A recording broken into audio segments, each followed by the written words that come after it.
This is going to be a video for Word+Image taught by Nick Edlund. We're going to discuss listening to type in this video. Type is speech made visible. It is a solid, visible representation of the spoken word. But the spoken word is more than just sound. Spoken language involves a lot of different elements. It has accent, it has intonation, it has volume, cadence, dialect, facial expressions, all of these things that make up a conversation or a statement. If someone is speaking to you in a monotone, that gives you a certain kind of idea of that person. If someone's speaking to you with a French accent, well, then that's probably the first thing you notice, is that it's a French accent, or it's an accent different than your own. They can be loud, they can be quiet, they can punctuate things with the way they're standing or moving their hands. And as a designer and a typographer, your goal with your type is to somehow be able to reflect how that communication, that spoken word, can somehow reflect that on a page, or on a website, or what have you. So in typography, we think of things as content, that's what the type says, and then we think about form, which is what the type looks like. And form is a very, very strong way to signal the content. You look at these two different covers for Hercules-related content, and you know right away that you're in store for a scholarly approach on the left and a fictional, fun, cartoony comic book approach on the right. Very strongly told to you just from looking at the type alone, you'd know what to expect. And when that form doesn't match the content, there can be conflict. You can really confuse your viewers. No, this is not actually the Webb Schinkel Mortuary. That is Photoshop. This is the Webb Schinkel Mortuary, family owned since 1912. I can't say much about this particular typeface because it's a little boring to me, but it certainly fits the mood that you'd want to set as a mortuary user. You do not, well, here actually, it depends on who your clientele is. If your clientele is primarily entertainers from the perhaps realm of the circus, this might be appropriate, but generally, no. Typefaces signal that content, and choosing a typeface that somehow represents the tone that you're trying to set, that voice that you want to be speaking in, that represents the person you think that is speaking in your content. That's what you're doing when you're choosing a typeface.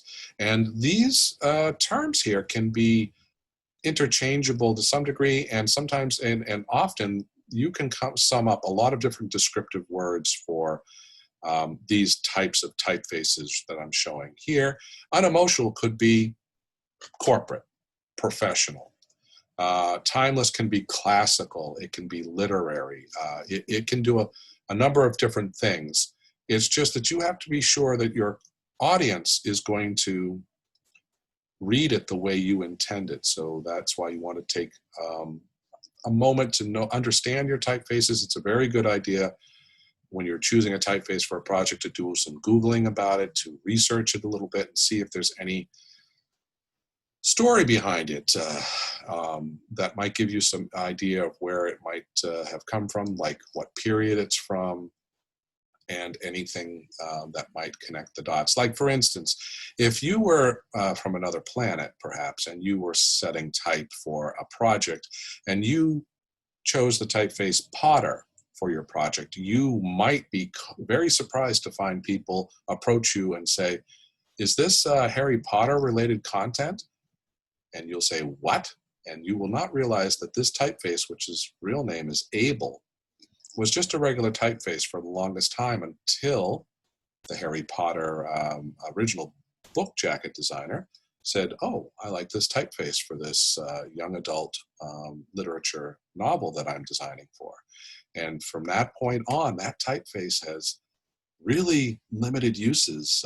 You're going to use it in Harry Potter flyers, Harry Potter this, and Harry Potter that. Getting someone not to see that is going to be difficult. So be aware of what your typeface has said before you came along. It can be very difficult to escape the history of a typeface sometimes. And you can see many examples where the typeface is being used to color the content of the imagery. Yes, there's going to be some folks that might agree with this particular statement, but it's really the typeface that is driving this and giving you the word, obviously, but then there's the typeface that it's set in, lends it some gravity and gives it some undeserved importance or relevance. And then on the opposite end, you can use that typeface to color someone and give them a dim view to, or imply that there's something wrong here, imply that there's edginess, imply that there is danger somehow in this image. So using your typefaces for good and evil, I guess you could say, and good and evil is a good example of that. Type can be purposefully ironic, and often as a designer you might want to use that. Maybe not for those past two examples where it's being used for real, perhaps evil, but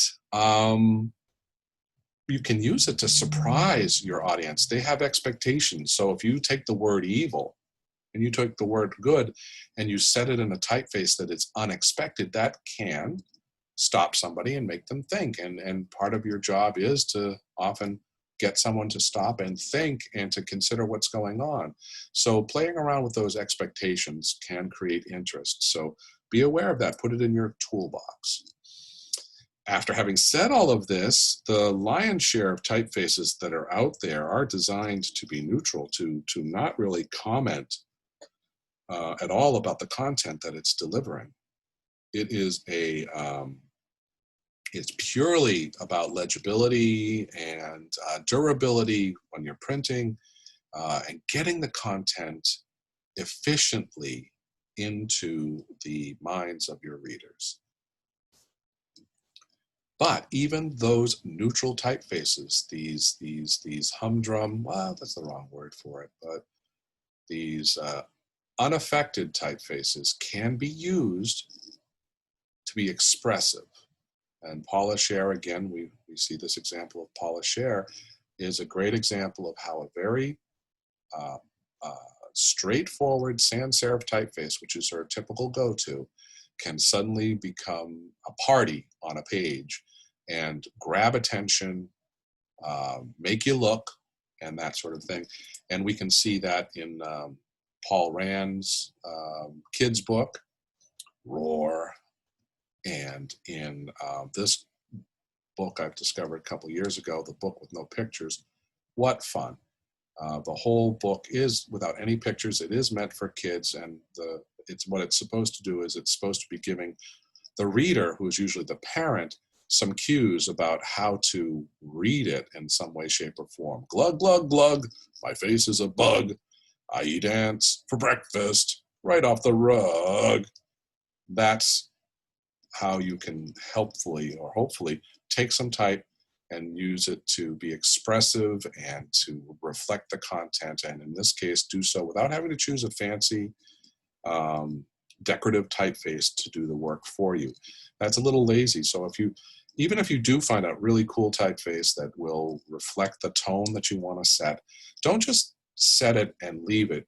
Consider what it can be doing that is coming from you, some sort of commentary from you as a designer. Do you just let it lie, or do you play around with scale or position or any of these other possible ways of creating some more interest in that already interesting type?